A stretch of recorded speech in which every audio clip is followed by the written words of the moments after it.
Madam, আপনি কি করছেন? আমি তো আপনার বাড়িতে চাকরি করতে এসেছি। আপনি আমাকে 40,000 টাকা মাসে বেতন দেবেন। আপনি বলছেন বাড়ির কাজকর্ম করার জন্য। আর আপনি আমাকে ঘরের ভিতরে দরজা বন্ধ করে দিলেন কেন? আপনি যদি আমায় 1 কোটি টাকাও দেন তারপরও আমি আপনার এই প্রস্তাব মেনে নিতে পারব না। তারপর ম্যাডাম আমাকে বিছানায় পা দুইটা বেঁধে দিলেন। ম্যাডাম আমার থেকে অনেক বড় ছিলেন, তাই আমি ম্যাডামের সাথে পারি না। তারপর কি হয়েছিল বন্ধুরা, তা জানলে তোমাদের মাথা ঠিক থাকবে না। আমি রাস্তায় জুতা পালিশ করতাম। একদিন একজন বলল, ম্যাডাম এসে বলে, আমার কাছে চাকরি করলে মাসে 40,000 পাবে। আমি রাজি হয়ে যাই। আর ম্যাডামের বাড়ি চলে যায়। এত বড় বাড়ি ছিল যেটা দেখে আমি অবাক হয়ে যাই, কিন্তু আরও অদ্ভুত লাগল এটা দেখে যে ম্যাডাম বাড়িতে একা থাকে। ম্যাডাম আমাকে বলল, আমি তোমাকে যে কারণে আমার বাড়িতে এনেছি, মানে তোমাকে যে চাকরিটা দিব সেটা হলো, রাতে তুমি আমার পাশে ঘুমাবে, আমার খেয়াল রাখবে। ম্যাডামের কথা শুনে আমার আর বুঝতে বাকি ছিল না ম্যাডাম আমার কাছ থেকে কি চায়, তাই আমি বারণ করে দিয়ে ফিরে চলে যাচ্ছিলাম। তখন ম্যাডাম বলতে থাকে, এই ঘরে তোমার জন্য একটা উপহার আছে, সেটা নিয়ে যাও। তারপর আমি ঘরে যেতেই ম্যাডাম আমার সাথে জোর করে। বন্ধুরা, মূল ঘটনাটি শুরু করার আগে তোমাদের কাছে ছোট্ট একটা অনুরোধ, তোমরা যারা এখনও চ্যানেলটি সাবস্ক্রাইব করোনি তারা এই ভিডিওতে একটি লাইক করে চ্যানেলটি সাবস্ক্রাইব করে পাশে থাকবেন। তাহলে আসল ঘটনাটি শুরু করি। আমার নাম জাকির। আমি অনেক গরিব ছিলাম। আমার না কোনো গুণ ছিল, আর আমাকে না লেখাপড়া শেখানো হয়েছিল। আমার একটা বোন ছিল যার নাম ছিল জুয়েনা। সে অনেক সুন্দরী ছিল। এই পৃথিবীতে আমাদের ভাই বোনের আর কেউ ছিল না। কিন্তু আমাদের কপাল এত খারাপ ছিল যে বাবা মা একে অপরের সাথে বিশ্বাসঘাতকতা করে। প্রথমে বাবা এমন করল, তারপর মা বাবার সাথে প্রতিশোধ নিতে মা ও বিশ্বাসঘাতকতা করেছিল। তারপর একদিন বাবা তাকে হত্যা করে আর নিজেও মরে যায়। তারা নিজেরা তো মরে গিয়ে বেঁচে গেল, আর আমাদের এই পৃথিবীতে একলা ফেলে গেল। আমাদের কিছু আত্মীয় ছিল, কিন্তু তারা আমাদেরকে খারাপ সময় নিয়ে হাসাহাসি করত। এজন্য আমরা কখনো তাদের কাছে সাহায্য চাইনি। আমার সে বাড়ি বাড়ি টিউশনি পড়তে যেত, আর আমি জুতো পালিশ করতাম। এভাবে আমাদের সংসার চলত। যখন আমার বোন বলল আমি লোকের বাড়িতে গিয়ে টিউশন পড়ান, তখন আমি চিন্তায় পড়ে গেলাম যে যুবতী মেয়ে বাইরে যাবে। আমার বোন ব্যাচ করে এ পর্যন্ত বাচ্চাদের পড়ানো শুরু করে দেয়। বাড়িতে গিয়ে পড়ালে মাসে 6,000 করে দিত। এত টাকা তো আমি উপার্জন করতে পারতাম না। ভাবলাম এখন থেকে বোন বাড়িতে গিয়ে পড়াবে। বাড়িতে গিয়ে তো পড়াচ্ছে, কোনো অফিসে তো আর যাচ্ছে না। আর তাদের আমি চিনতাম, কারণ বোনের বান্ধবীর আত্মীয় ছিল। যার বাড়িতে পড়াতে যেত আমার বোনের বান্ধবী আমাদের বাড়িতে আসা যাওয়া করত। এজন্য আমি রাজি হয়ে গিয়েছিলাম। তার জন্য আমি বাধ্য ছিলাম। জুয়েনা বলল, তারা অনেক বলল আমাকে ঠিক করে সেজেগুজে যেতে হবে, আমাকে 1-2টা জামা বানাতে হবে। আমি টাকা ধার নিয়ে বোনের জন্য 2-3টা জামা বানিয়ে দিই। তারপর সে পড়াতে যেতে থাকে, আর আমি রাস্তায় জুতো পালিশ করতে থাকি। এমন করে 6-7 মাস কেটে যায়। আমার বোনের টাকা তারা 2,000 বাড়িয়ে দেয়। এখন আমার বোন মাসে 8,000 উপার্জন করে। আমরা বাড়িতে দুজনে থাকতাম। এজন্য আমাদের সংসার চলে যেত। কখনো ঘরের সবজি না থাকলে আমরা সেদিন শুকনো রুটি খেয়ে নিতাম। কিন্তু আমি জানতাম এভাবে জীবন চলে না, কারণ বোনের 19 বছর বয়স হয়ে গিয়েছিল। আমাকে বোনের বিয়ে দিতেই হবে। কিন্তু এভাবে কিছুই হচ্ছিল না।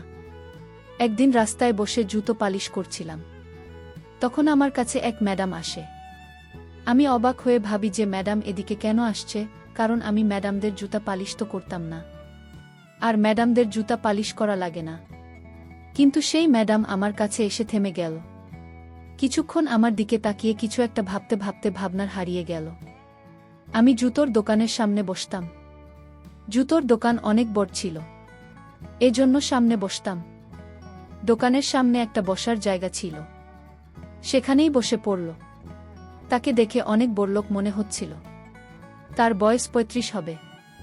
সে রঙিন চশমা পরেছিল, আর আমি জানতাম না যে সে রঙিন চশমা পরে আমাকে দেখছিল। আমিও আমার বোনের মতো দেখতে সুন্দর ছিলাম। আমি যখন জন্মেছিলাম সবাই আমাকে দেখে বলেছিল যে অনেক সুন্দর ছেলে জন্মেছে, কিন্তু কঠিন সময়ের জন্য আমার মুখের সৌন্দর্যটাই বদলে গেল। এখন আমাকে দেখে মনে হয় আমি যেন সবসময় চিন্তায় থাকি। সে কারোর অপেক্ষা করছিল আর বারবার ঘড়ির দিকে তাকাচ্ছিল। সে আমাকে বলেছিল এখানে বসে কত পয়সা উপার্জন করা তার সময়কার ছিল না, এমন মনে হচ্ছিল দেখে। সেজন্য মনে হয় সে সময় কাটানোর জন্য আমার সাথে কথা বলতে থাকে। আমি বললাম খুব কম, কিছু না কিছু হয়ে যায়। সে আবার জিজ্ঞাসা করল কত টাকা? আমি বললাম 5,000 টাকা। সে বলল পরিমাণে নিশ্চয়ই সংসার চলে না। আমি বললাম হ্যাঁ চলে না, কিন্তু চালাতে হয়। আমি আর কোনো কিছু পারি না। আমি প্রথমে মজুরের কাজ করব ভেবেছিলাম, কিন্তু কাজ পাই না। মজুরি লোকই কাজের জন্য বসে থাকে। সে বলল তোমার যখন কাজের এত দরকার, আমি তোমাকে কাজ দেব, আমার বাড়ি গিয়ে কাজ করবে। তখন আমি বললাম আমি এর আগে কারোর বাড়িতে কাজ করিনি, আমি তো কিছুই জানি না। সে বলল খুব বেশি কিছু জানার দরকার নেই, এমন কোনো বিশেষ কাজ নয়, কিন্তু টাকা খুব ভালোভাবে। আমি বললাম কত টাকা পাব? সে বলল 40,000 পাবে। এ কথা শুনে আমার হাত থেকে জিনিস পড়ে গেল। আমি অবাক হয়ে গেলাম। তার কথা শুনে আমি বললাম আপনি শুধু বাড়ির কাজকর্ম করার জন্য আমায় 40,000 দেবেন? ঘরের এমন আর কি বাকি কাজ থাকে? হয় ঘর মুছতে হয়, না হলে বাড়ি দেখাশোনা করতে হয়, না হলে শাকসবজি আনতে হয় এই কাজের জন্য। এত টাকা তো কোনো অফিসার টাকা পায় না। আমি বললাম আপনি নিশ্চয়ই আর কি করছেন, গরিব মানুষের সাথে আর কি করবেন না? ভগবান আপনাকে সবকিছু দিয়েছে, এর মানে এই নয় যে আপনি আমাদের সাথে এরকমই আর কি করবেন। সে বল আমি তোমার সাথে আর কি করছি না, আমি সত্যি বলছি তোমাকে 40,000 টাকায় দেব। এজন্য বেশি দিচ্ছি যাতে তোমার সাহায্য হয়, কারণ আমাদের বড়লোকদের তো জীবন এমনিতেই কেটে যায়। আমিও শান্তি পাব যে আমি কোনো ভালো কাজ করেছি, আর তোমার সাহায্য হয়ে যাবে। কেউ যদি আমাকে এত পয়সা দান দিতে চায়, এটা তো ভালো কথা, কারণ এতে আমার অসম্মান হবে না। যে আমাকে দান দেওয়া হচ্ছে আর তারও দান করা হয়ে যাবে, আর এতেই আমার সংসার চলে যাবে। যদি সে মাসে 7 থেকে 10,000 টাকা দিত, আমাকে দিত, তাতে আমার কোনো লাভ হতো না। কিন্তু 40,000 দিলে তো আমার বোনের ভবিষ্যৎ করতে হবে। আমি তাকে অনেক ধন্যবাদ জানালাম। সে বলল আমার নাম রাত্রি, তোমাকে এখনই আমার সাথে যেতে হবে। আমি তোমাকে ঘরের সকল কাজ বুঝিয়ে দেব, তুমি কালকে থেকে বাসার কাজে চলে আসবে। আমি বললাম ঠিক আছে। আমি অনেক খুশি ছিলাম। আমি ভগবানকে ধন্যবাদ জানালাম। সত্যি কথা বলতে আমি কখনো বিশ্বাস করতে পারছিলাম না। আমার মনে হচ্ছিল যে আমি কোনো স্বপ্ন দেখছি। আর ও আমাকে ম্যাডাম বলল তুমি প্রথম মাসের টাকা অ্যাডভান্স নিতে পারো। আমি বললাম অসুবিধা নেই, আমি আপনাকে বিশ্বাস করি ম্যাডাম। নিজের সাথে আমার গাড়িতে করে তার বাড়ি নিয়ে গেল। উনার অনেক বড় গাড়ি ছিল, সেই গাড়ির পিছনে অবশ্য জায়গা ছিল। আমি তার গাড়ির পেছনে বসার জায়গায় বসে তার সাথে বাড়ি চলে গেলাম। তার বাড়ি দেখে আমি অবাক হয়েছিলাম, অনেক বড় বাড়ি ছিল। আমি যদি তার বাড়ি ঘর মুছে দেই তবে 40,000 তেমন কিছু না। বাড়িটা অনেক সুন্দর ছিল, কিন্তু যখন আমি ঘরে গেলাম তখন ম্যাডাম বলল তোমাকে ঘর মুছতে হবে না বা খাবার তৈরি করতে হবে না। এই সমস্ত কাজের জন্য আমি আগে থেকেই 2 লোক ঠিক করে রেখেছি। তুমি শুধু তাদের দিয়ে কাজ করা বেরোজগার সবজি নিয়ে আসবে, আর দেখবে যে বাকিরা ঠিকঠাক বাড়িতে কাজ করছে কিনা। আজ থেকে তুমি আমার বাড়িতে দেখাশোনার কাজ করবে। আমি ভাবছিলাম এটা তো অনেক সহজ কাজ, কারণ আমাকে তো কোনো কাজই করতে হবে না, অন্যদের দিয়ে কাজ করাতে হবে। আর রইল বাকি বাজার থেকে সবজি আনা। এত বড় বাড়িতে তোর সবজি গাড়িতে আসে নিশ্চয়। আমি ভাবলাম যে ম্যাডামকে বলি আপনি তো আমাকে অনেক বেশি পয়সা দিচ্ছেন। তারপর ভাবলাম না, সে যখন নিজে থেকে আমাকে এত টাকা দিচ্ছে আর তাতে তার কোনো সমস্যা নেই, আমার এত ভাবার কি আছে।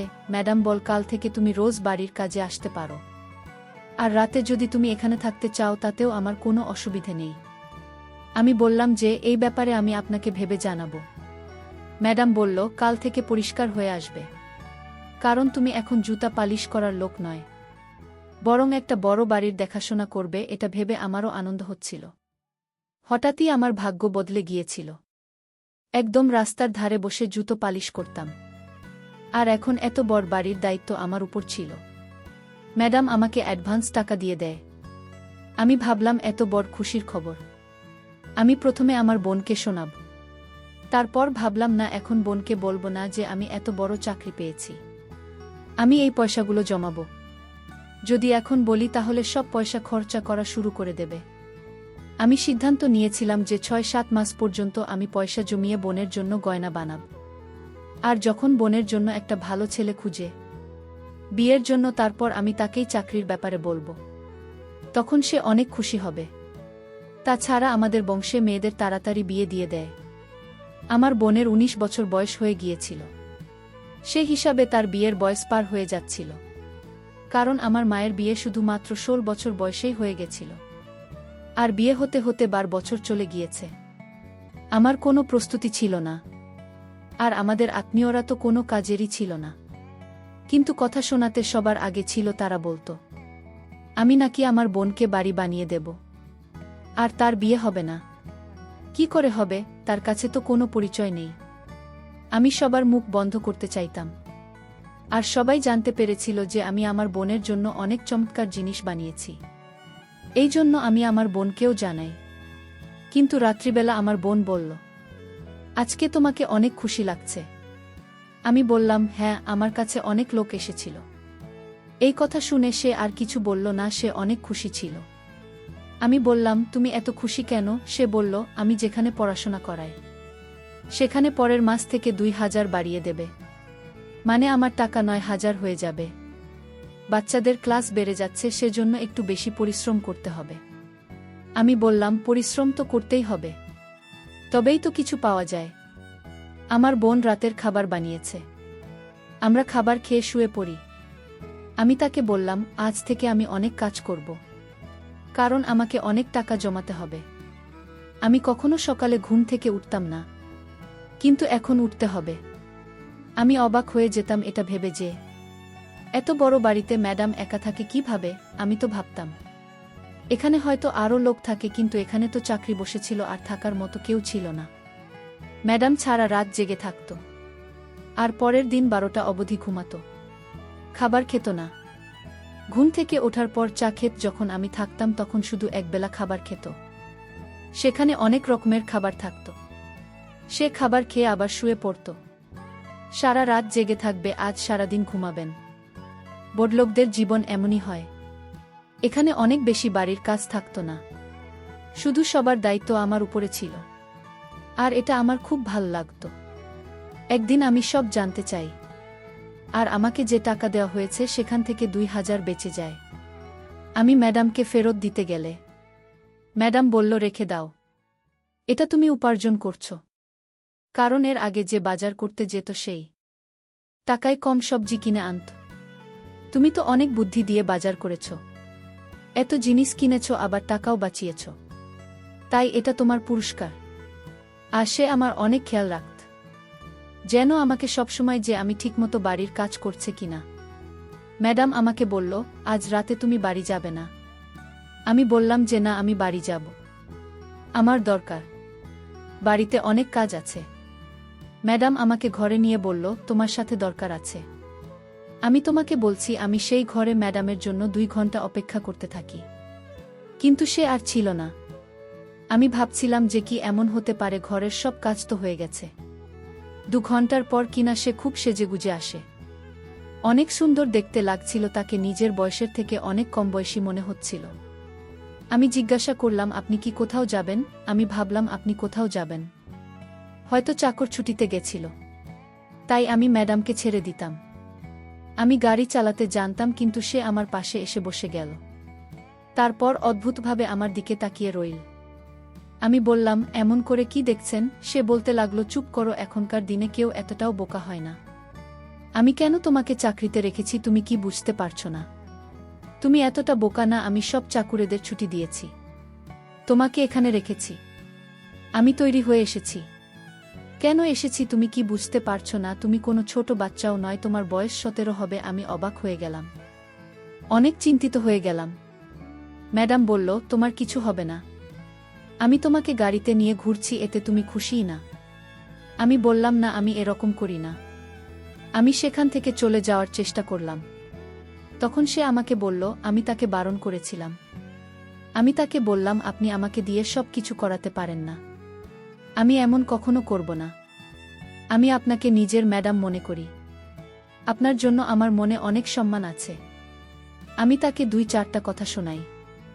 আর যখনই সেখান থেকে যেতে শুরু করি, আর তখনই ম্যাডাম হাততালি দিতে শুরু করে। আমি ঘুরে তাকাই, সে বলল, তুমি আজকে অনেক বড় পরীক্ষায় পাস করেছ। আমি অবাক হয়ে গেলাম। আমি বললাম, কি পরীক্ষা? সে বলল, আমি তোমার পরীক্ষা নিচ্ছিলাম, যেটাতে তুমি পাশ করে গেছ। এখন আমি চাই তুমি আমার এক পরিচিত মেয়েকে বিয়ে করে নাও, যাকে আমি নিজের মেয়ে ভাবি। সে বাড়ির বাইরে বসে আছে। যাও, গিয়ে তার সাথে কথা বলে নাও। ভাবো, এটা তোমার জন্য পুরস্কার। আমি অবাক হয়ে গেলাম। আমি বললাম, এসব আপনি কি বলছেন?